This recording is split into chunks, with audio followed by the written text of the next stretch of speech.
ఒక ప్రణాళిక. ఎలాగ జీవించాలని? పాపములో జీవించకూడదు, పరిశుద్ధంగా ఉండాలి అనేది ఆయన ఆశ. అయితే ఈ లోకములున్న మనుషుల పరిస్థితి ఎలాగుందంటే,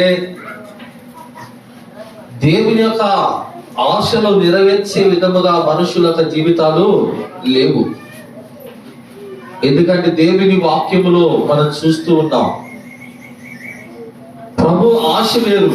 ఆయన ఆశ ఏంటంటే పాతాళము ఖాళీ చేయబడాలి, పరలోకము నింపబడాలి. ఈ పరలోకం ఎలా నింపబడుతుంది అంటే,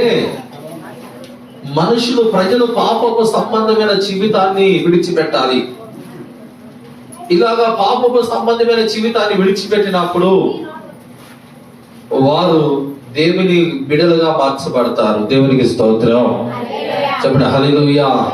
ఈ దినమున ఎంతో మంది యేసుక్రీస్తు ప్రభుని నమ్ముకొని పాపాన్ని విడిచిపెట్టండి అంటే, ఎంతో మంది ఈ లోకములో ఉన్నవారు పాపాన్ని మాత్రం విడిచిపెట్టడానికి వారు ఇష్టపడనే పడుతున్నారా అంటే పడుతున్నారు. అందుని బట్టి ప్రభు కూడా అనేక సమయంలో ఆయన నీ కొరకు నా కొరకు కన్నీరు కార్చిన సమయాలు కూడా పరిశుద్ధ గ్రంథమైన బైబిల్లో రాయబడి ఉందండి. దేవునికి స్తోత్రం చెప్పండి, గట్టిగా చెప్పండి, హల్లెలూయా. అయితే పాపము చేయకుండా ఎవరుంటారు? పాపం చేయకుండా ఎవరుంటారు అనే విషయాన్ని మనం చూద్దాం. పాపము చేయకుండా ఎవరుంటారంటే, యేసుక్రీస్తు ప్రభు యొద్దకు శాస్త్రులు పరిచారులు శాస్త్రులు వ్యభిచారము చేస్తూ పట్టబడిన ఒక స్త్రీని తీసుకొచ్చి ఆయన ఎదుట నిలబెడతారు. ఎవరు తీసుకొచ్చి నిలబెడతారు చెప్పండి, ఎవరు తీసుకొచ్చి? చూడండి, వాక్యం చూద్దాం. యోహాను సువార్త 8వ అధ్యాయము 3వ వచనాన్ని చదవండి. 3వ వచనం చదవండి. శాస్త్రులను పరిచర్యలను వ్యభిచారమందు పట్టబడిన ఒక స్త్రీని తోడుకొని వచ్చి ఆమెను మధ్య నిలవబెట్టి. చాలండి, చిన్న ప్రార్థన చేస్తా. తలలో వచ్చండి, కళ్ళు మూసుకొని ప్రార్థన చేస్తా. దైవనికి నయ్యా, మీకు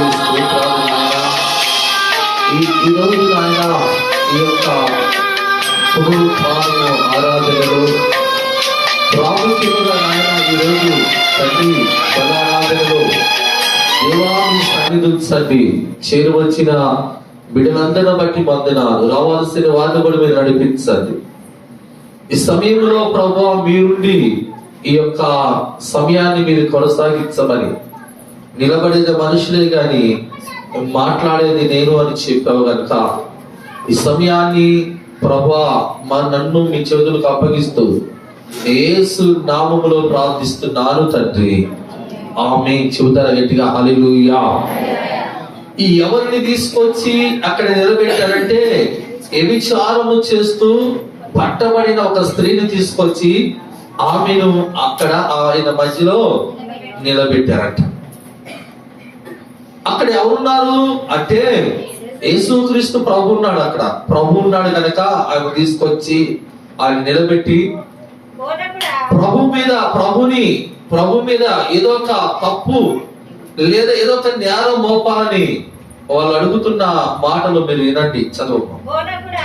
బోధకుడా, ఈ స్త్రీ వ్యభిచారము చేయుచుండగా పట్టబడెను. అట్టి వారిని నీవు చంపవాలని ధర్మశాస్త్రములో మోసే మనకు ఆజ్ఞాపించును కదా, ఆయనను నీవేమి చెప్పుచున్నావని. దేవునికి స్తోత్రం చెప్పండి, గట్టిగా హల్లెలూయా. వీళ్ళేమో ధర్మశాస్త్రములో మోసే ఇలా చెప్పాడు కదా, ఈ స్త్రీని అయితే ఇచ్చేయాలని రాళ్ళతో కొట్టి చంపాలని. మరి ధర్మశాస్త్రములో మోసే విధంగా చెప్పాడు. మరి నువ్వేం చెబుతావు? ఇక్కడ నువ్వేం చెబుతావు? నువ్వు చెప్పాలి, నువ్వేదైతే చెబుతావు అని ఇక్కడికి వచ్చావు. ఈ స్త్రీని మేము పట్టుకున్నాం, ఈమె వ్యభిచారం చేస్తుండగానే మేము పట్టుకున్నాం, అందుకని ఇక్కడికి తీసుకొచ్చాం, మేము రాళ్ళు తీసుకొని కొట్టి చంపలా, నువ్వేం చెబుతావని అని ఇందామని ఇక్కడ తీసుకొని వచ్చామని ప్రభుని అడగటం ప్రారంభించారట. దేవునికి స్తోత్రం చెబుతారా? చెప్పండి హల్లెలూయా. ఇలాగా ప్రభుని అడుగుతున్నారు వాళ్ళు. ప్రభుని నువ్వేం చెబుతావయ్యా? ప్రభు చెబుతున్న మాట చూడండి. ఆయన మీద దేనికంట? ఆయన మీద నేరము మోపవలనని ఆయన శోధించు ఇలాగా అడిగిరి. అయితే యేసు వంగి నేల మీద వేలుతో ఏమో రాయిచుండగా వారు ఆయనను ఇంకా పట్టు వదలక అడుగుచుండగా ఆయన తల ఎత్తు చూసి మీలో పాపము లేని వారు మొట్టమొదటి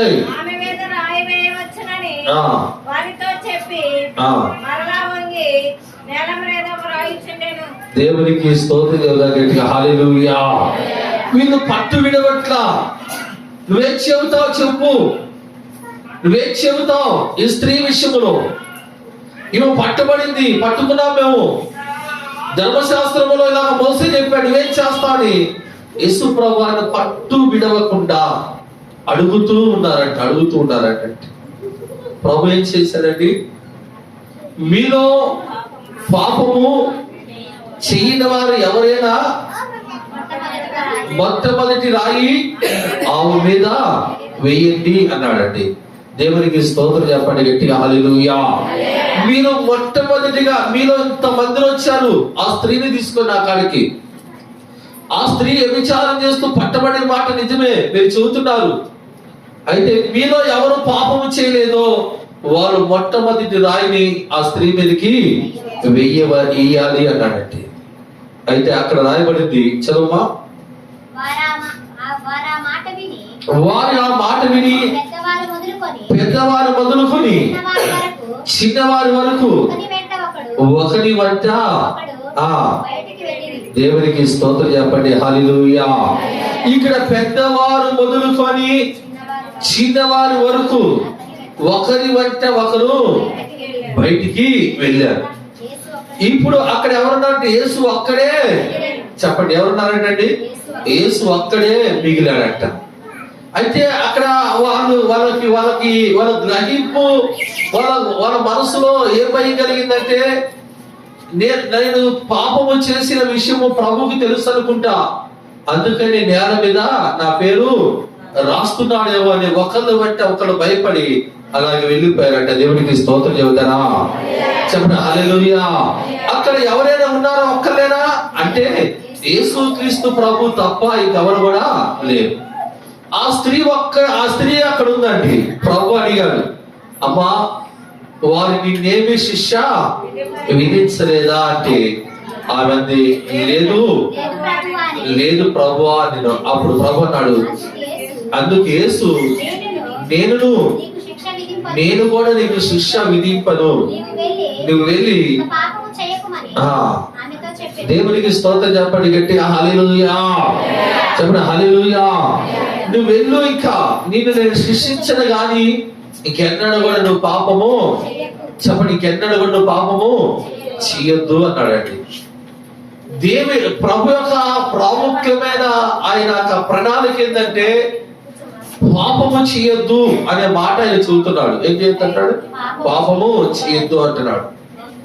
దేవునికు మనం వస్తున్న మన అవసరాలు, ఏదైనా అవసరాలను బట్టి ప్రభు యొద్దకు వస్తున్నాం.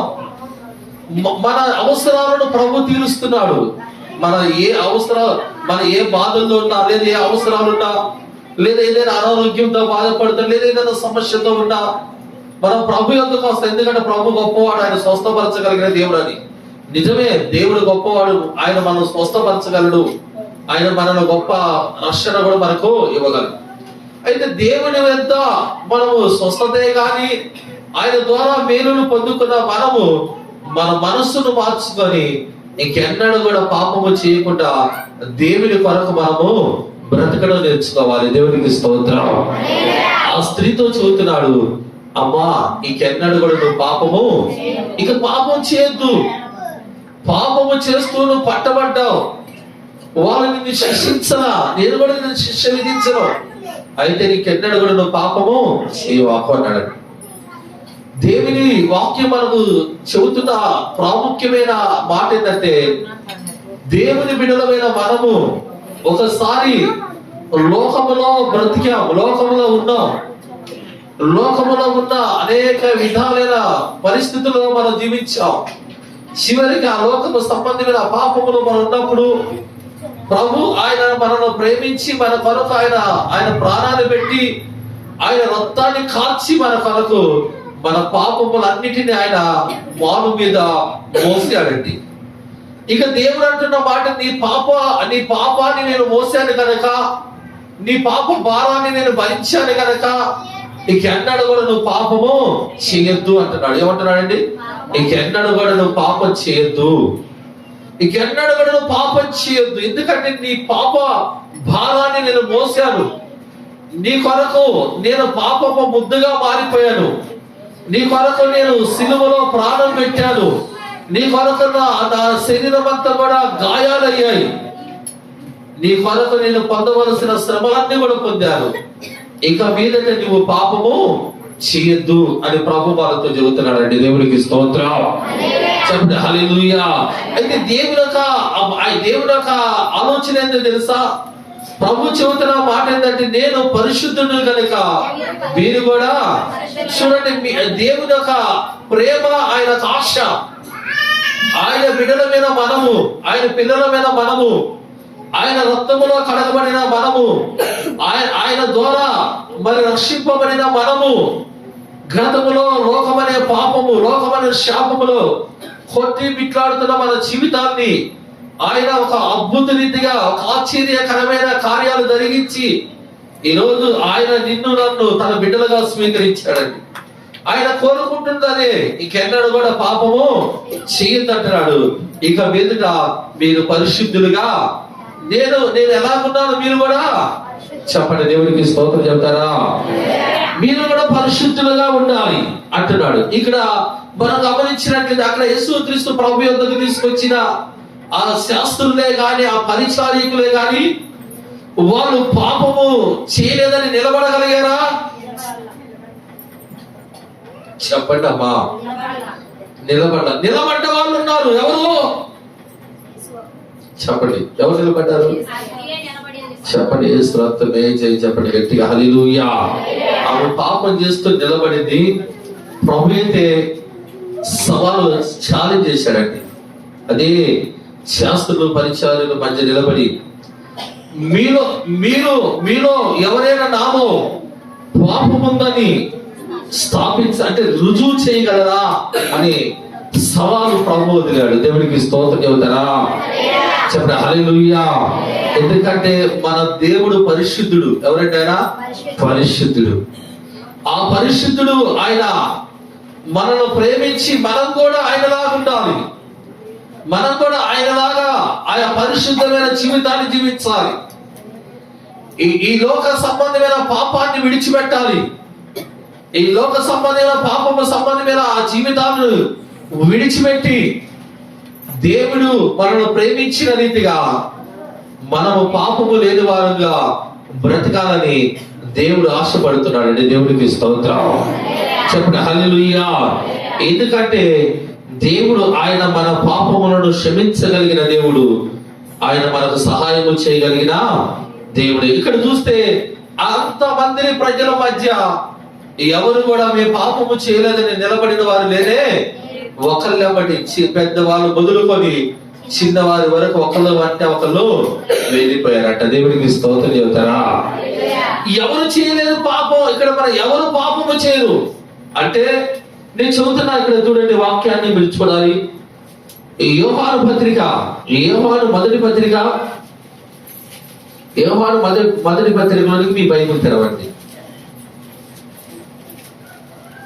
యోహాను మొదటి పత్రిక 3వ అధ్యాయము ఈ 8వ వచనాన్ని చదవండి. ఒకరు చదవడం. అపవాది మొదటి నుండి పాపము చేయుచున్నాడు కనుక. ఎవరంట? మీరు బాగా రాదు. అపవాది మొదటి నుండి పాపము చేయుచున్నాడు కనుక పాపము చేయువాడు అపవాది సంబంధి. దేవునికి స్తోత్రం చెప్పండి గట్టిగా, హల్లెలూయా. ఇప్పుడు పాపం చేసేది ఎవరంట? చెప్పండి, పాపం చేసేది ఎవరంట అంటే ఇక్కడ మనకి దేవుని వాక్యములో మనం చదువుతున్న మాటను మనం గమనించినట్లయితే అపవాది అంట. అపవాది మొదటి నుండి ఎప్పుడుందంటండి? ఆదాము అవ్వల నాటి నుండి కూడా పాపము చేస్తూనే ఉంది. అందుకని పాపం చేసే ప్రతివాడు ఎవరంట? చెప్పండి, ఎవరికి సంబంధించిన వారు? దేవుని బిడ్డలు పాపం చేస్తారంటే చేయరు. మీరు ఈ మాట గమనించండి. దేవుని బిడ్డలు పాపం చేస్తారంటే చేయరు. మరి పాపం చేసేది ఎవరు అంటే అపవాది. ఆది నుండి వాడు పాపము చేస్తున్నాడు గనక ఇక్కడ పాపం చేసే ప్రతివాడు కూడా అపవాది సంబంధి. అంటే అపవాదికి సంబంధించిన వాడు. అపవాదికి సంబంధించిన వాడు ఎవరంటే పాపము చేసిన వాడు. ఎవరైతే పాపం చేస్తారో వాళ్ళు అపవాది సంబంధమైన మనుషులు. ఎవరైతే పాపం చేస్తారో వాళ్ళు అపవాదికి సంబంధమైన మనిషి. ఎందుకంటే పాపము చేసేది అపవాది. పాపం చేసేవాడు కూడా ఎవరంటే అపవాది సంబంధమైన మనిషి. చదువమ్మా. అపవాది యొక్క క్రియలను లయపరచుటకే దేవుని కుమారుడు ప్రత్యక్షమయ్యాడంట. దేవునికి స్తోత్రం చెప్పండి గట్టిగా, హల్లెలూయా. అపవాది క్రియలను లయపరచడానికి దేవుని కుమారుడు ప్రత్యక్షమయ్యాడు. చదువమ్మా. దేవుని ఎవరు బాగా వినాలి? దేవుని మూలముగా పుట్టిన ప్రతి వాడిలో ఆయన బీజము నిలుచును గనుక వాడు పాపము. చూడండి, ఆయన బీజము ఎవరిలో ఉంటుందో, ఎవరిలో ఆ బీజము నాటబడుతుందో ఆ మనుషుడు ఇంకెన్నడు కూడా పాపము చేయడు. వాడు దేవుని మూలముగా పుట్టినవాడు గనక పాపము చెయ్య. చూడండి, వాడు దేవుని మూలంగా ఎవరంట? వాళ్ళు దేవుని మీద మూలముగా. ఎవరి మూలంగా? దేవుని మూలముగా పుట్టిన వారు ఇక పాపము వారు చెయ్యరు. పాపము చేసేవారు ఎవరంట? అపవాది సంబంధమైన మనుషులు. అంటే వీళ్ళు లోకములో ఉన్నారు, సంఘములో కూడా ఎక్కడ ఉన్నారంట? వీళ్ళు సంఘము బయట ఉన్నారు, సంఘములో కూడా ఉన్నారు. ఎవరు వీళ్ళంటే వీళ్ళు అపవాది సంబంధమైన మనుషులు. అయితే దేవుని మూలముగా పుట్టిన వారిలో ఎవరేముంటారా? దేవుని బీజము ఉంటుంది కనుక వాళ్ళు దేవుని మూలంగా పుట్టిన వారు కనుక వారు ఎన్నడూ కూడా పాపము. ఇక యేసు క్రీస్తు ప్రభు వారి రక్తములో కడగబడిన వారు పాప క్షమాపణ. ఏ క్షమాపణ అండి? పాప క్షమాపణ పొందిన వారు. పాప క్షమాపణ.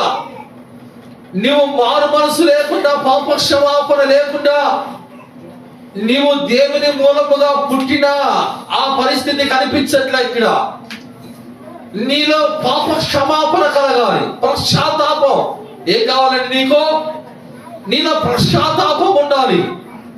నువ్వు ఎప్పుడైతే పశ్చాత్తాపము కలిగి మారు మనసు పొంది నువ్వు దేవుని సన్నిధిలో కన్నీరు కార్చి, ప్రభువా నేను పాపిని, నన్ను క్షమించండి, నా పాపాలను మీ కలువరి శిలువలో రక్తములో కడగండి పశ్చాత్తాపము కలిగి నీ పాపములను ఒప్పుకున్నప్పుడే నువ్వు రక్షింపబడతావు. నీ పాపములను ఒప్పుకున్నప్పుడే నువ్వు దేవుని బిడ్డగా మార్చబడతావు. ఏదో బాప్టిసాలు ఇస్తున్నావు కదా అని మారు మనసు లేకుండా, పాప క్షమాపణ లేకుండా మనం వెళ్ళి బాప్టిసాలు పొందడం వలన మన జీవితాలు మార్పు చెందవు, మన జీవితాలు పరిశుద్ధంగా మార్చబడవు. ఎందుకంటే మార్పు లేని జీవితము, మారు మనసు లేదు, మార్పు లేదు, మారు మనసు పొందలా. మారు మనసు పొందకుండాను మనం బాప్టిసాలు పొందిన వారు పరిస్థితి ఎలాగుంది? దినాలు చూసారా? లోకంలో పడిపోయే స్థితిలో ఉన్నారు. లోకములో తాగుబోతులుగా మారిపోయారు. లోకములో వ్యభిచారం చేసే మనుషులుగా మారిపోయారు. లోకములో వారి ఇష్టానుసారమైన జీవితాన్ని కొనసాగిస్తున్నారు.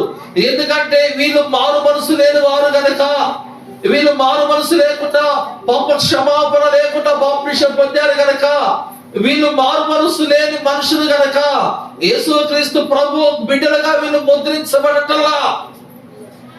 వీళ్ళు నీవేనా నేనైనా యేసుక్రీస్తు బిడ్డగా ముద్రించబడాలంటే నీ పాపములు దేవుని సన్నిధిలో ఒప్పుకోవాలి.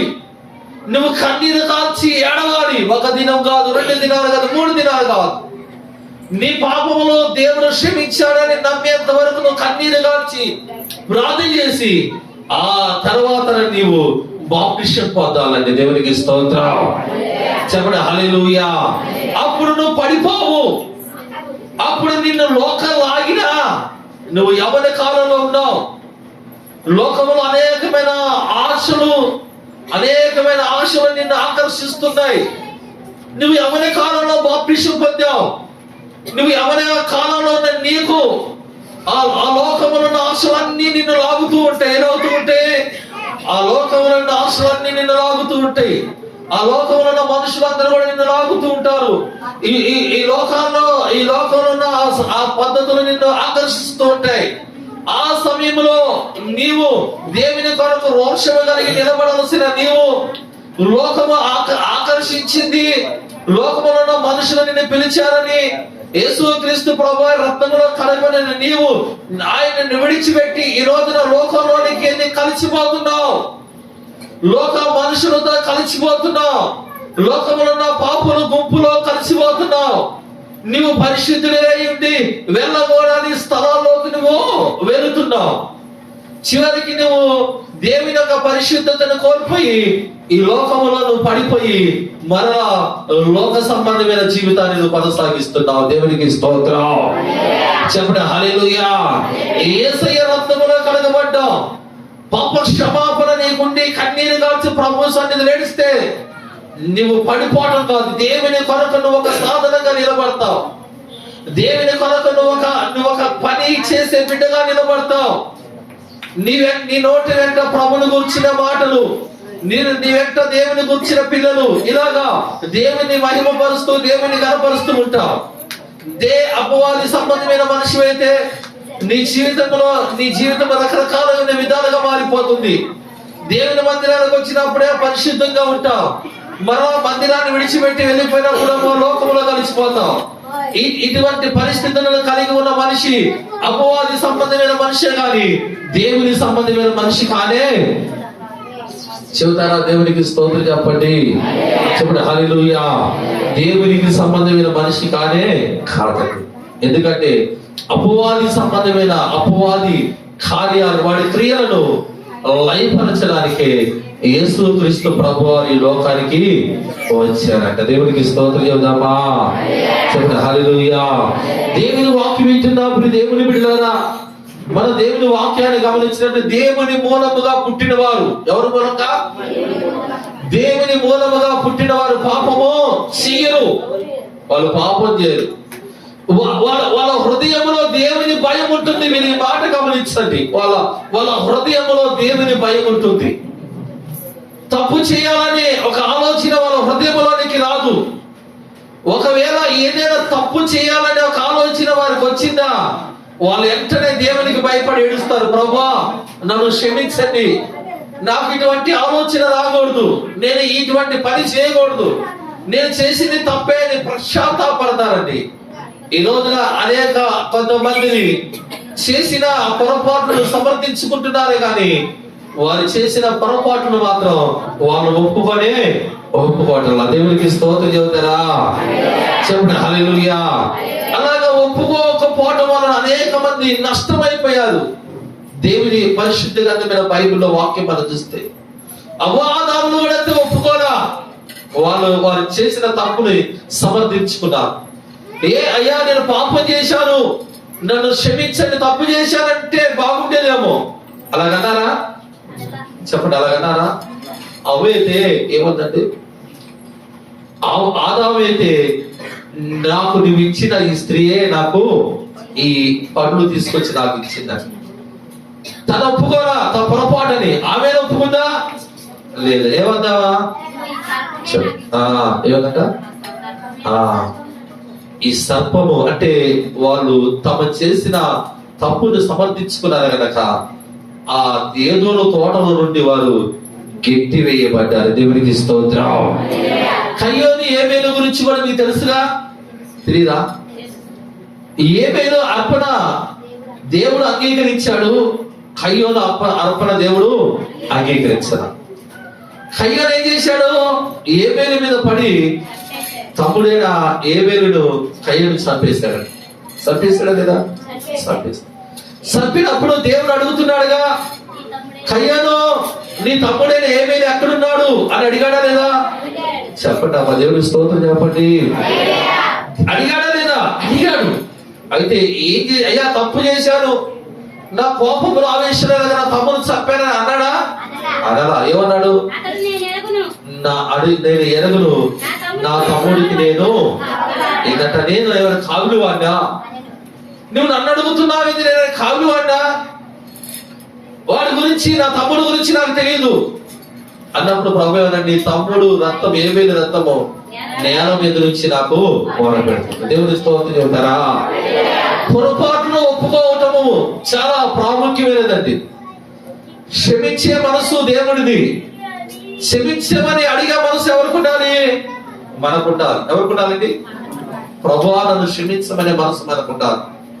ఎప్పుడైతే అటు మనసు మనకు ఉంటుందో దేవుడు నిన్ను ఆయన బిడ్డగా స్వీకరించి ఆయన నిన్ను, నీ కుటుంబాన్ని ఆయన మార్గంలో నడిపిస్తాడంట. దేవునికి స్తోత్రం చెప్పండి. హల్లెలూయా. అక్కడ పాపం చేసిన వాళ్ళందరూ పారిపోయారు. పారిపోయారు లేదా? ఎవరైనా పాపం చేయని వాళ్ళు ఒక్కరు ఉన్నారా? ఒక్కరు లేరండి. ఇక్కడ రాయబడిన మాట, పాపము చేయి ప్రతి వాడు కూడా అపవాది సంబంధమైన మనిషి. వాడు పాపం చేస్తున్నాడు కనుక మనుషులు కూడా పాపం చేస్తున్నారు. వాడు అపవాది సంబంధమైన మనిషి. అయితే దేవుని మూలముగా పుట్టినవాడు, చెప్పండి, దేవుని మూలముగా పుట్టినవాడు పాపము చెయ్యడు. దేవునికి స్తోత్రం చెబుతారా? ఇప్పుడు ఎవరి మూలంగా పుట్టినవారు? దేవుని మూలంగా పుట్టినవారు. చెప్పండి, ఎవరి మూలంగా? దేవుని మూలంగా పుట్టడం అంటే ఎలా అంటే, యోహాను సువార్త 3వ అధ్యాయము 1వ వచనాన్ని చదవండి. 1వ వచనం. యూదుల అధికారి అయిన నికోదేము పరిచారకుడు ఒకడుండెను. అతడు రాత్రి యందు అతని యొద్దకు వచ్చి, బోధకుడా, నీవు దేవుని యొద్ద నుండి వచ్చిన బోధకుడు అని నేను ఎరుగుదుము. దేవునికి దేవుడు అతనికి తోడై ఉంటేనే గాని నీవు చేయుచున్న సూచక క్రియలు ఎవడను చేయలేడని ఆయనతో చెప్పిన. స్తోత్రం చెప్పండి అందరికీ. హల్లెలూయా. ఇక్కడ నికోదేము అనే ఒక ఆయన ఉన్నాడండి, యూదుల అధికారి ఆయన. అలాగే ఆయన ఒక బోధకుడు. అంటే ఎవరంటే ఆయన బోధకుడు. అంటే బోధకుడు అంటే ఒక పాస్టర్ అని అర్థం. బోధించేవాడు సేవకుడు అని. ఈయన బోధిస్తూ ఉన్న ఆ సమయంలో యేసుక్రీస్తు ప్రభు యొద్దకు వచ్చి అంటున్న మాట, బోధకుడా, నీవు దేవుని యొద్ద నుంచి వచ్చావని నేను ఎరుగుదును. ఎందుకంటే ఇన్ని అద్భుతాలు జరగాలంటే దేవుడు తోడుంటేనే తప్ప ఈ అద్భుతాలు చేయటం అనేది ఎవరి వల్ల కూడా కాదు. నువ్వు దేవుని యొద్ద నుంచి వచ్చిన బోధకుడు, నువ్వు దేవుని యొద్ద నుంచి వచ్చావు, అది నాకు తెలుసు అనే మాట ఈయన అంటున్నాడండి.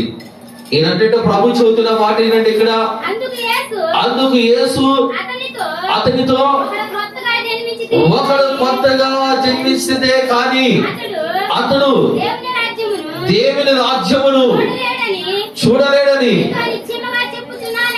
దేవునికి స్తోత్రం చెప్పండి. హల్లెలూయా. ఇక్కడ ఒకడు కొత్తగా జన్మిస్తేనే కానీ, ఈయనేమో నువ్వు చేసే అద్భుతాలు ఎవరు చేయలేరయ్యా, దేవుడే తోడైంటేనే జరుగుతాయి అన్నాడు. ఆయన ఏమంటున్నాడు? నువ్వు బాగా చెప్పావన్నా. ఏమన్నాడండి? ఒకడు కొత్తగా జన్మిస్తేనే కానీ దేవుని రాజ్యమును చూడలేడని. అంటే ఈయన దేవుని రాజ్యముల గురించి చెబుతున్నాడు. ఆయనేమో ప్రభుని పొగుడుతున్నాడు. అయ్యో, ఇన్ని అద్భుతాలు మీరు చేశారయ్యా, ఇన్ని అద్భుతాలు జరిగినాయంటే అది ఎవరి వల్ల కాదు, అది దేవుడు ఉంటేనే తప్ప ఎవరి వల్ల కూడా కాదని. దేవుడికి స్తోత్రం చెబుతారా గట్టిగా? హల్లెలూయా చెప్పండి, హల్లెలూయా. వాస్తవంగా దేవుడు అద్భుతాలు చేయగలిగిన దేవుడు అండి. అద్భుతాలే వాటికి ప్రాధాన్యత కాదు, అద్భుతాలు ప్రాధాన్యత ఇవ్వకూడదు.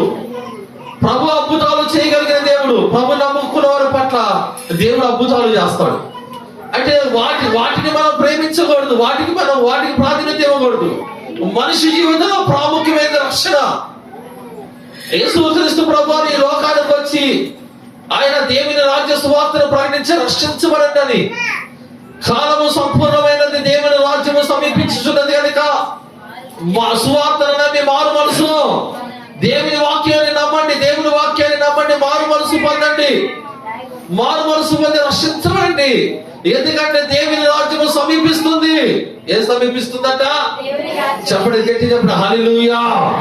దేవుని రాజ్యము సమీపిస్తుంది కనుక నమ్మండి, సువార్తను నమ్మండి, మారు మనసు. ఇక్కడ ఆయనతో చదువుతున్న వాటిదేనంటే ఆయనకి అర్థం కాల. కొత్తగా అయిందయ్యా, నేను ముసలవాడిని, మరలా రెండవ మారు నా తల్లి గర్భమున నేను ఎలాగా జన్మించగలను అనే ప్రశ్న ఆయన అడుగుతున్నాడండి. ఆయన అంటున్నాడు, నీవు యూదుల అధికారి అయింది, బోధకుడు అయింది, వీటిని గురించి నీవు ఎరగవా అన్నాడు. అంటే నీవు ఒక బోధకుడు అయ్యున్నావు, నువ్వు బోధిస్తున్నావు, దీని గురించి నీవు ఎరగవా అన్నాడండి. అక్కడ అంటాడు, ఒకడు నీటి మూలముగాను ఒకడు ఆత్మ మూలముగాను జన్మిస్తేనే తప్ప దేవుని రాజ్యములో ప్రవేశించలేదని నీతో నిశ్చయముగా చెప్పుచున్నాను అన్నాడు. దేవుడికి స్తోత్రం చెబుతాను, హల్లెలూయా.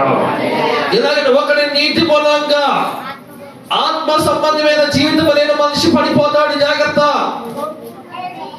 ఆత్మ సంబంధమైన జీవితం లేని మనుషులు లోకంలో కలిసిపోతారు.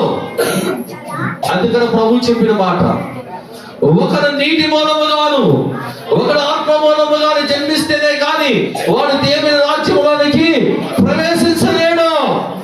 ఈ రోజున మనం నీటి బాప్తిసం పొందిన, జాగ్రత్తగా వినండి నా మాట, మనం నీటి బాప్తిసం పొందిన మనము ఆత్మ సంబంధమైన జీవితములను కూడా మనం అడుగు పెట్టాలి. ఈ నూతన సంవత్సరంలో దేవుని వాక్యం మనతో మాట్లాడుతున్న మాట, మనము నీటిలో మునిగితే సరిపోదు. ఎందుకంటే వాక్యంలో ఒక మాట, పీడ నీ ఆత్మ వర్ధిల్లే కొలది నువ్వు అన్ని విషయములను సుఖముగా సౌఖ్యముగా జీవించదవన్నా. నీ ఆత్మ కూడా దేవుని ఎలా ఉండాలంటే వర్ధిల్లాలి. నీవు ఆత్మ సంబంధమైన ఆ జీవితాన్ని నువ్వు గడపాలి, ఆత్మ సంబంధమైన ఆ మార్గంలో నడవాలి, దేవుని యొక్క ఆత్మతో నువ్వు నింపబడాలి. అప్పుడు నువ్వు పాపములో పడిపోవడానికి అవకాశం లేదు, అప్పుడు నువ్వు లోకములో పడిపోవడానికి అవకాశం లేదు, అప్పుడు నువ్వు లోకానికి రాజీ పడి బ్రతుకో. అలాగే ఆత్మ సంబంధమైన జీవితాన్ని నువ్వు గడపాలి. ఆ ఆత్మ సంబంధమైన జీవితం మనకి ఎలా వచ్చిందంటే, 120 మంది వాళ్ళు ఏం చేస్తున్నారంటే మేడగదిలో వాళ్ళందరూ కూడి ప్రార్థిస్తున్నారంట. ఏమని? ఆత్మ, దేవుడు చెప్పిన ప్రభు చెప్పాడు, మీరు ఆయనలో పరిశుద్ధాత్మ మీ మీదకి వస్తుంది, మీరు శక్తి పొందుతారు, అప్పుడు మీకు వాక్కు శుద్ధి వస్తుంది. పరిశుద్ధాత్మ నింపినప్పుడు మీరు వాక్కు శుద్ధిని పొందుతారు కనుక మీరు యూదయ సమరయ యెరూషలేము ప్రాంతంలోకి వెళ్ళి మీరు సువార్తను ప్రకటించండి. మీరు పరిశుద్ధాత్మతో నింపబడేదాకా పరిశుద్ధాత్మ కొరకు ఎదురు చూడండి అన్నాడండి. ఎప్పుడైతే వాళ్ళందరూ కూడా మేడగదిలో కూడుకొని ప్రార్థిస్తున్నప్పుడు పరిశుద్ధాత్మ వాళ్ళ మీదకి, చెప్పండి, ఏమొచ్చేసిందట? పరిశుద్ధాత్మ వాళ్ళ మీదకి దిగి వచ్చింది. వాళ్ళు అన్ని భాషలతో మాట్లాడారండి. యేసుక్రీస్తు ప్రభువారిని పట్టుకున్నప్పుడు పిరికి వారుగా పారిపోయారు వాళ్ళు.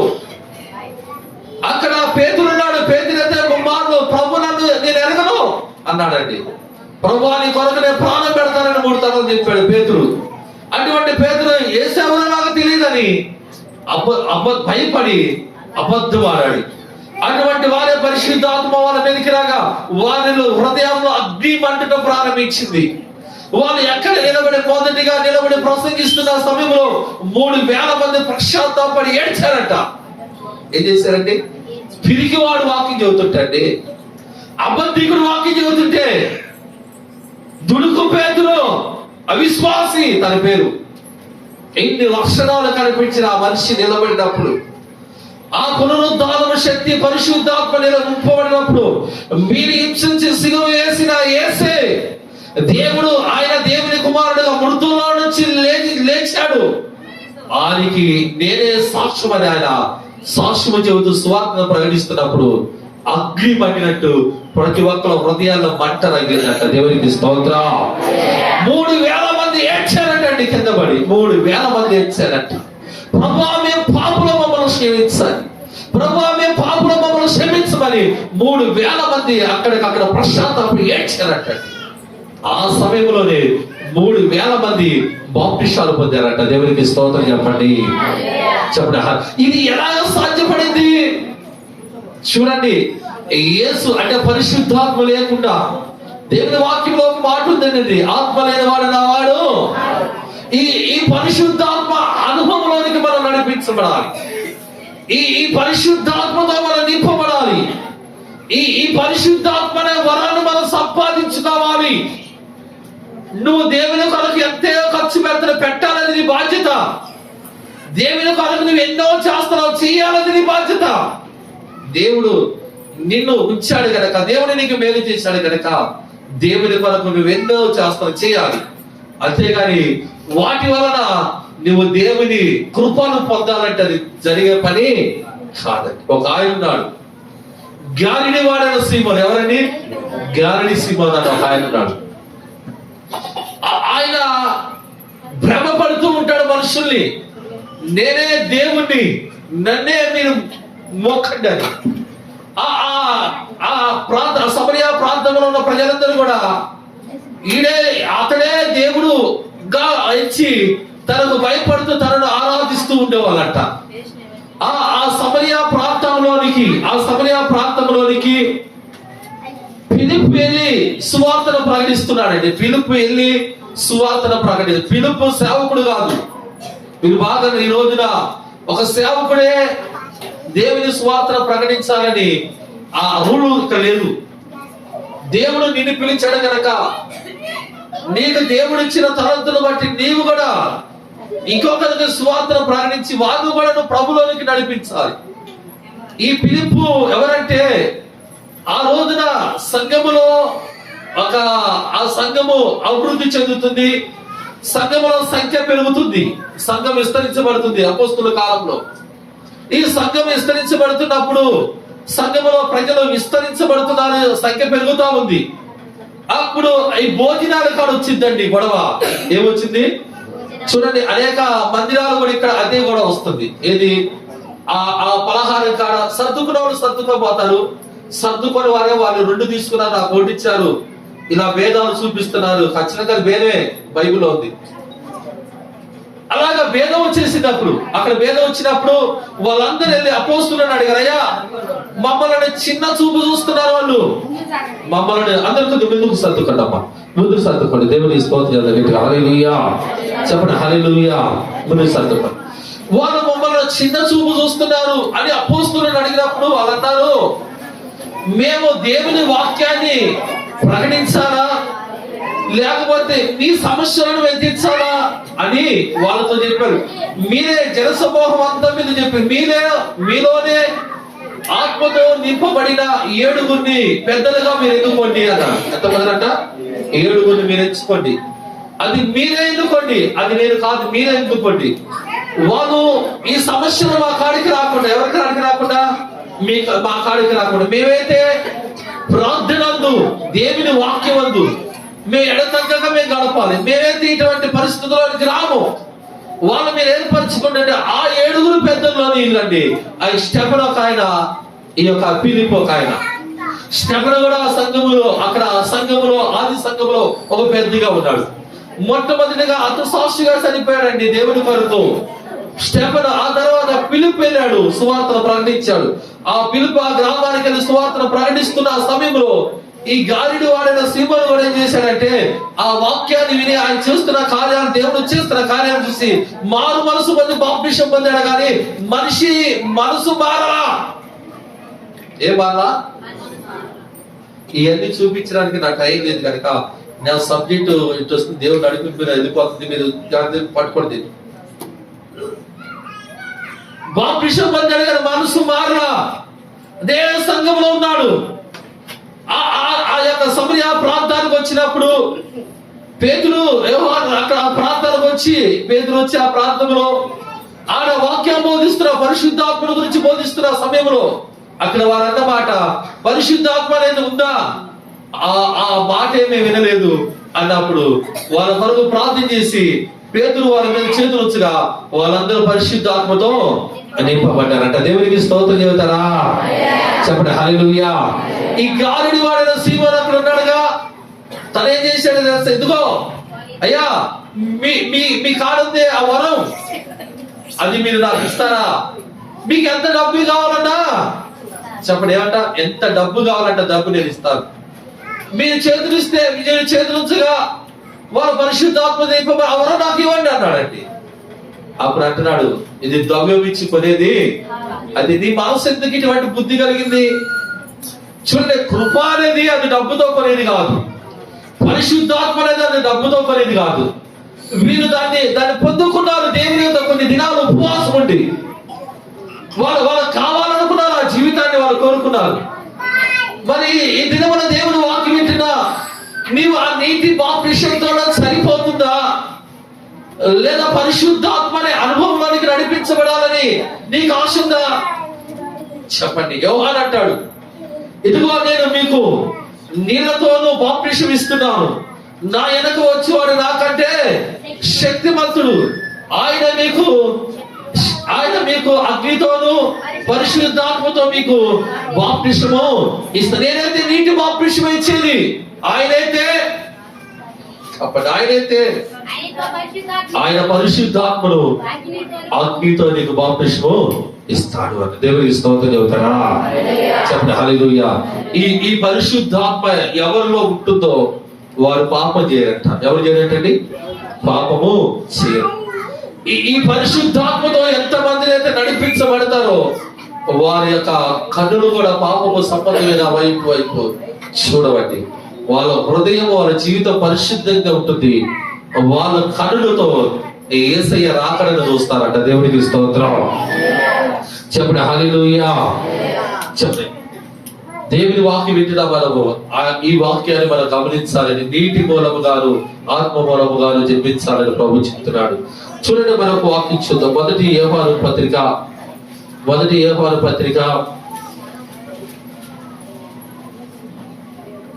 5వ అధ్యాయము 18 వచ్చిన చదువు. 5:18. దేవుడు మూలముగా పుట్టి ఉన్నవాడు, అంటే పుట్టి ఉన్నాడు. ఎవరైతే అలా పుట్టినారో పాపము చేయడని ఎరుగుదాం. ఎవరంటే దేవుడు మూలం కంటే ఎవరైతే యేసయ్యను తమ రక్షకుడుగా దేవుడుగా అంగీకరించి దేవుని బిడ్డలుగా ముద్రించబడతారు, అటు వారు పాపము చెయ్యరు అని దేవుడు చెబుతున్నాడు. అంటే దేవునికి స్తోత్రం. చెప్పండి హల్లెలూయా. అటు వారు పాపము చెయ్యరు.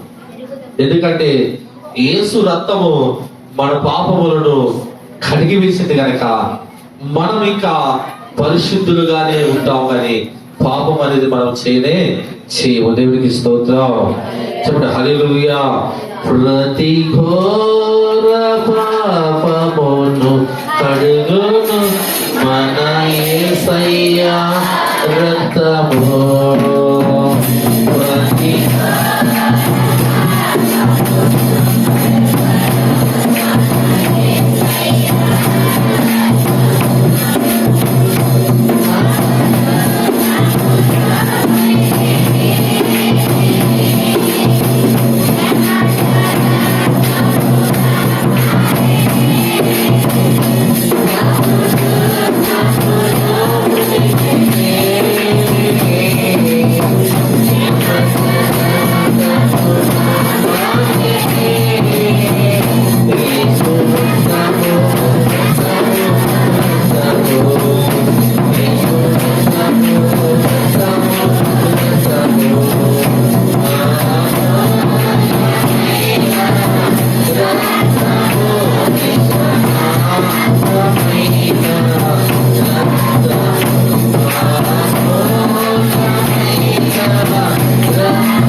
దేవుని వాక్యం వింటున్నప్పుడు దేవుని బిడ్డలారా, దేవుని మూలంగా ఎవరైతే ఉంటారో వారు ఎన్నడూ కూడా పాపము చేయరు అన్నమాట. ఇక్కడ చూడండి, 2 కొరింథీయులకు రాసిన పత్రిక 2 కొరింథీయులకు రాసిన పత్రిక 7వ అధ్యాయము 10వ వచనాన్ని చూడండి. 7వ అధ్యాయము 10వ వచనం. దైవ చిత్తానుసారమైన దుఃఖము రక్షణార్థమైన, చూడండి, దైవ చిత్తానుసారమైన దుఃఖం అంట రక్షణాధారమైన మారు మనసు. అంటే దైవ చిత్తానుసారమైన దుఃఖము. ఏ దుఃఖం అనేది? దైవ చిత్తానుసారమైన దుఃఖము. రక్షణాధారం అంటే మనకి రక్షణ కలగజేసి మనకు మారు మనసును కలగజేస్తుంది. దేవునికి స్తోత్రం. దుఃఖము ఏంటండి? దుఃఖము దైవ చిత్తానుసారమైన దుఃఖము. దేవుని సన్నిధిలో దుఃఖపడితే, దేవుని సన్నిధిలో పశ్చాత్తాపడితే అది దైవ చిత్తమైన రక్షణలోనికి మారు మనసును కలగజేస్తుంది అంట. దేవునికి స్తోత్రం. చెప్పండి హల్లెలూయా. ఇక్కడ దేవుని మూలముగా పుట్టిన వాడు పాపం చేయడు. దేవుని మూలంగా పుట్టాం కదా, మరి పాపము చేయకుండా ఉండాలంటే మరి ఎలా ఉండాలి అంటే ఇక్కడ చూడండి, ఇక్కడ యోహాను సువార్త 15వ అధ్యాయము 4వ వచనాన్ని చూడండి. 15వ, నా యందు నిలిచి ఉండండి, మీ యందు నేను నిలిచి ఉందును. తీగ ద్రాక్షావల్లిలో నిలిచి ఉంటేనే గాని తనంతటా తానే ఎలాగా ఫలిస్తుంది, ఫలింపదో, అలాగే నా యందు నిలిచి ఉంటే గాని మీరు కూడా ఫలింపరు. దేవునికి స్తోత్రం చెబుతారా? ఇప్పుడు మనము పాపములో పడుకోకుండా ఉండాలంటే ఇక్కడ అంటున్నాడు, మనము దేవుని యందు నిలిచి ఉండాలి. దేవుని యందు నిలిచి ఉండాలి. మనంతటగా మనం ఉంటే మనము ఫలించడం అనేది అది జరగనే. ఎందుకంటే ప్రభు అంటే నాకు వేరుగా ఉండి మీరేమి కూడా, మీరు నాతో కలిసి నాతో అంటుకట్టుకొని ఉండండి, నాతో అంటుకట్టుకొని ఉండాలి. మీరు నాలో నిలిచి మీరు ఉండాలి, అప్పుడు నేను కూడా మీలో నిలిచి ఉంటాను. మీరు నాతో నిలిచి ఉంటారా అంటే మనం దేవునిలో నిలిచి ఉండాలంట. దేవునికి స్తోత్రం. అంటే మన వ్యక్తిగతమైన జీవితాలు, ఒక మందిరానికి వచ్చినప్పుడే కాదు ఆ ప్రార్థన, లేదా మందిరానికి వచ్చినప్పుడే కాదు మన బైబిల్. మన వ్యక్తిగతమైన జీవితంలో ఏముండాలంటే ప్రార్థన, బైబిల్ చదవటం, ప్రార్థన చేయడం అనేది మనకు కలిగి ఉండాలి. దేవునికి స్తోత్రం. ఏముండాలండి? బైబిల్ చదవటం మర్చిపోవద్దు. చదువు లేని వారు ఎంతో మందిని బైబిల్ చదవాలి చదవాలి చదవాలి, ప్రభువా బైబిల్ చదువుకోవడానికి నాకు చదువు లేదని ఎంతో మందిని కళ్ళ పట్టి నీళ్లు పెట్టి ఏడ్చి ప్రార్థన చేస్తున్నారండి. అయితే చదువు వచ్చి నీవు బైబిల్ చదవడానికి ఎందుకు చదవట్లేదంటే నీలో నిర్లక్ష్యం ఉంది. నిర్లక్ష్యం. నువ్వు దేవుని ఎదుట నిలిచి ఉండాలంటే నువ్వు ఏం చేయాలి? బైబిల్, దేవుని వాక్యాన్ని చదవాలి. దేవుని ఎదుట నిలిచి ఉండాలంటే నీ వ్యక్తిగతమైన ప్రార్థనా జీవితము, నీ జీవితంలో వ్యక్తిగతంగా ప్రార్థన ఉండాలి. ఆ ప్రార్థనా జీవితాన్ని నువ్వు కలిగి ఉంటే నీవు ఫలిస్తావని దేవుడు చెబుతున్నాడు. దేవునికి స్తోత్రం. నీవు ఫలించడమే కాదు, నీకు కలిగిన అన్ని కూడా ఏదైనా సరే, అది ఏదైనా నువ్వు దేన్నైతే ముట్టుకుంటావో, దేన్నైతే నువ్వు చేయాలనుకుంటావో అది అనేక మందిని కన్ను నీ వైపు చూసే విధంగా అది ఫలించి ఆశీర్వదింపబడే విధంగా దేవుడు ఆశీర్వదిస్తాడంటే. దేవునికి స్తోత్రం. చెప్పండి హల్లెలూయా. చదువుండి బైబిల్ చదువుకోవడానికి మనకు టైం లేదు. ఏం చదవలేక బైబిల్ ఈ కొత్త సంవత్సరమైనా బైబిల్ చదవటం ప్రారంభించండి. బైబిల్ చదవటం ప్రారంభించండి. బైబిల్ చదివితేనే కదా మనకు అర్థమయ్యేది. ఇక్కడికి వచ్చి ఆ రిఫరెన్స్ అందించినంత మాత్రం కాదు, మన వ్యక్తిగతంగా బైబిల్లో ఉన్న వాక్యాలు కూడా మనకు తెలియదుగా. బైబిల్ చదవాలి. దేవునికి స్తోత్రం చెప్పండి. అని ఒక పెద్ద ఉందట ముస్లాం, ఇలాగే దేవుని వాక్యం చదువుతున్నప్పుడు ఆమె బైబిల్ చదవాలని ఆశ ఉంది, చదువు మాత్రం లేదు. ఆ పక్కనే ఎదుట్లోనే చదువుకునే యవనస్తుడు ఉన్నాడట. వాడిని పిలిచిందంట, అదే బాబు ఇటానా అని. ఇటానా అంటే వచ్చాడంట. ఏందమ్మా అన్నప్పుడు, అయ్యా కొద్దిగా బైబిల్ చదువురా అన్నట్ట. వాడు అన్నట్ట, నేను ఎందుకు చదువుతా, నేను చదువునా అన్నాడట. అప్పుడు అందట, అరే నీకు ఒక్క 20 రూపాయలు ఇస్తాను, కాసేపు బైబిల్ చదువుతావా. సరే 20 రూపాయలు తీసుకొని బైబిల్ చదువుతున్నాడు. ఇలాగ ప్రతిరోజు జరుగుతుంది. ఒక రోజున వాడిని పిలవలేదంట, ఎవరొస్తుంది పిలవలేదంట. వాడు ఆ గోడ చాటు నుండి తొక్కి చూస్తున్నాడండి. ఇంకా పిలవలేదండి, ఇంకా నాయనమ్మ పిలవలేదు, ఇంకా పెద్ద పిలవలేదని. ఆమె పని చేసుకుంటే వచ్చాడంటే, నాయనమ్మ బైబిల్ చదివానా అన్నట్ట. వద్దులే పోరా అన్నట్టు. ఏమన్నట్ట? వద్దులే పోరా. అదేంటి నాయనమ్మ రోజు చదవమంటే ఇక వద్దంటున్నావు ఏంటంటే, వద్దులే పోరా నాకు ఆ డబ్బులు లేవు అన్నట్ట. అప్పుడు అన్నట్ట, నువ్వే నాకేద్దుగా నేనే నీకు ఇస్తాను, నేను చదువుతాను వింటావు అన్నట్టు. ఏంటంట, బైబుల్ అనేది చదవటం, నీకు చదువు రాకపోతే నీ ఇంట్లో చదువుకునే పిల్లలు ఉన్నారు, వాళ్ళ చేత నువ్వు బైబుల్ చదివించడం ప్రారంభిస్తే మొదటిగా ఈ వాక్యం 2 అంచులు కలిగిన కట్టే కనుక చదువుతున్న వాళ్ళు ఇంటున్న నీలో 2 వైపులా పనిచేస్తుందంట. దేవునికి స్తోత్రం. హల్లెలూయా. నేను రక్షణ పొందినప్పుడు ఈ పాట రాశానండి. నేను రక్షణ పొందినప్పుడు ఒక యవనస్తుడు హైదరాబాద్ లో ఇలాగా దేవుని మందిరానికి వస్తూ తన ఇష్టానుసారంగా పాపం చేయటం ప్రారంభించాడట. తన మందిరానికి వస్తూ కూడా తన కళ్ళు చూపులు మారలేదట. ఆ దినాల్లో నేను ఎన్నో మాటని, తన చూపులు మారలేదట. తన దేవుని మందిరానికి వస్తూ కూడా దేవునికి ఏ మాత్రం కూడా సాకారంగా లేదట. దేవుని సేవకుడు వాక్యం చదువుతున్న ఆ వాక్యాన్ని విని తన మనసు మార్చుకోకుండా తన హృదయాన్ని కఠినపరుచుకున్నాడట. ఒక రోజున తను ఏం చేశాడంటే, ఒక యాస్పిట్ లో తన కాళ్ళు చేతులు తన కాళ్ళు పడిపోయినట్ట. చాలా ఇబ్బందికరమైన పరిస్థితి వచ్చింది. ఏమొచ్చిందండి? చాలా ఇబ్బందికరమైన పరిస్థితి వచ్చింది. అప్పుడు రాశాడంటే ఈ పాట. అప్పుడు నేను విన్న పాట ఈ పాట. హృదయారణ్యములో నేను తుగిన సమయములో, హృదయారణ్యములో నేను తుగిన సమయములో, నాకు చూడలేదు వాక్యము, నాకు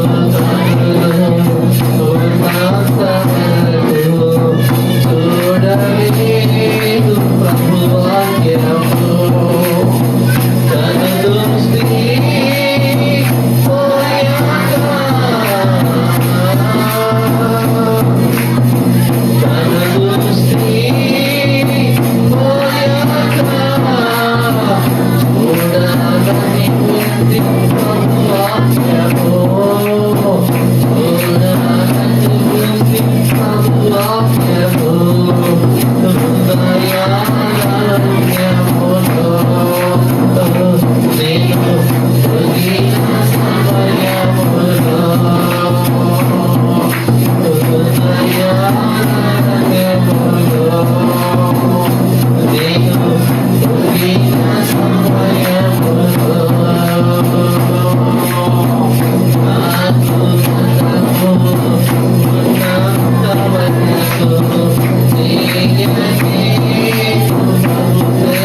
చూసుకొని కళ్ళు పోగొట్టుకుంటామండి.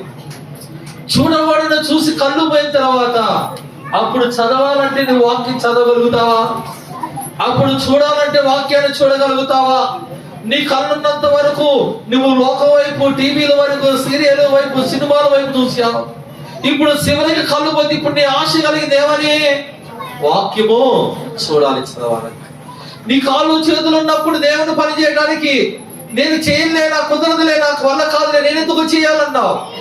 నీ కాళ్ళు చేతులు లేనప్పుడు నువ్వు పని చేయాలంటే చేయగలుగుతావా?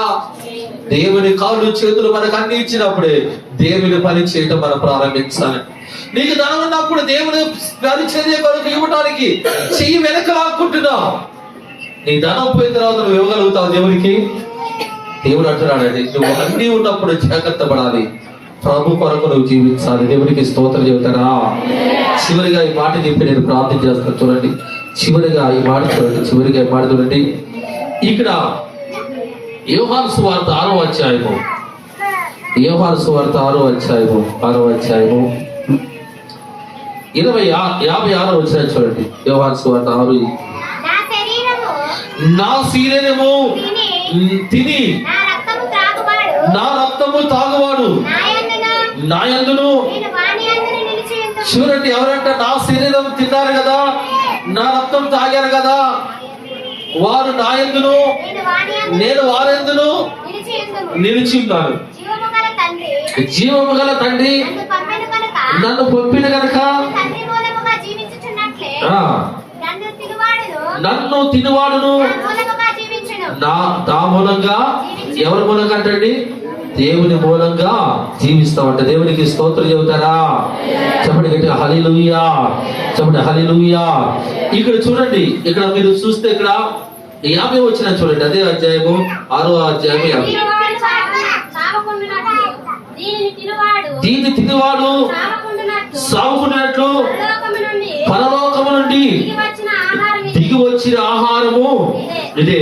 పరలోకము నుండి దిగి వచ్చిన జీవాహారమును నేనే. దేవునికి స్తోత్రం చెబుతారా గట్టిగా హల్లెలూయా. ఏమంటే జీవాహారమును నేనే అంటాడు, జీవాహారము నేనే అంటున్నాడు. ఎవరైనా సరే ఇక్కడ భుజించిన వారు ఉన్నారా?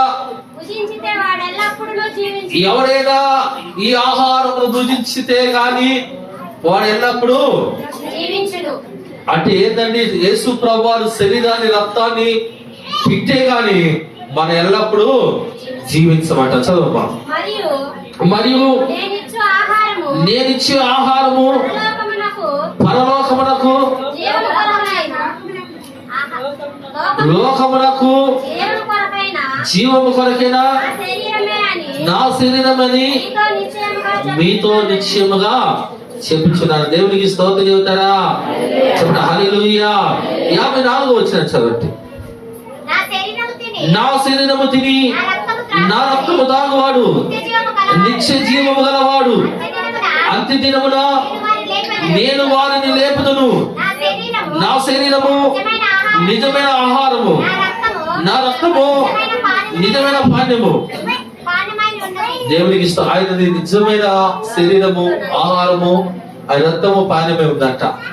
ఆయన శరీరము తిని రక్తము తాగువాడు నిత్య జీవము గలవాడు. ఎవరు ఆయన శరీరాన్ని తిని తాగుతారంటే ఎవరైతే యేసుక్రీస్తునందు నిలిచి ఉంటారో వారు మాత్రమే దీనికి అర్హులు అయ్యారు, అంటే అర్హత కలిగిన వారు అన్నట్ట. దేవునికి స్తోత్రం.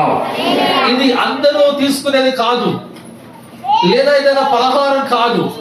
ఇది యేసుక్రీస్తు ప్రభువారు శరీరము, ఆయన రక్తం ఇది. అందుకని అంటాడు, మీ పితరులు మన్నాను తిని చనిపోయారు కానీ నేను నా శరీరము తిని నా రక్తము తాగువాడు నిత్య జీవము. అంటే దేవుని శరీరము, రక్తము తినవాడు ఎవరంటే పాపాన్ని విడిచిపెట్టిన వారు. ఎవరండి? పాపాన్ని విడిచిపెట్టిన వారు, దేవుని మూలముగా పుట్టిన వారు, దేవుని అందు నిలిచి ఉన్నవారే ఆయన శరీరానికి, రక్తానికి తినటానికి అర్హత కలిగిన వారంట. దేవునికి స్తోత్రం. మొదటిగా పాపాన్ని విడిచిపెట్టిన వారు, రెండవదిగా దేవునిలో పుట్టిన వారు, మూడవదిగా దేవుని యందు నిలిచి ఉన్నవారు. వారు మాత్రమే ఈ శరీరాన్ని, అంటే ఈ లోకాన్ని జయించిన వారు, పాపాన్ని జయించిన వారు వాళ్ళు మాత్రమే ఆయన శరీరానికి రక్తానికి సాదృశ్యమైన పాత్రలో చెయ్యి వేయగలిగిన వారు అని రాయబడిందండి. దేవునికి స్తోత్రం. పాపము లేని వారు ఈలో ఒక పరిశుద్ధుల గుంపంట. ఏ గుంపండిది?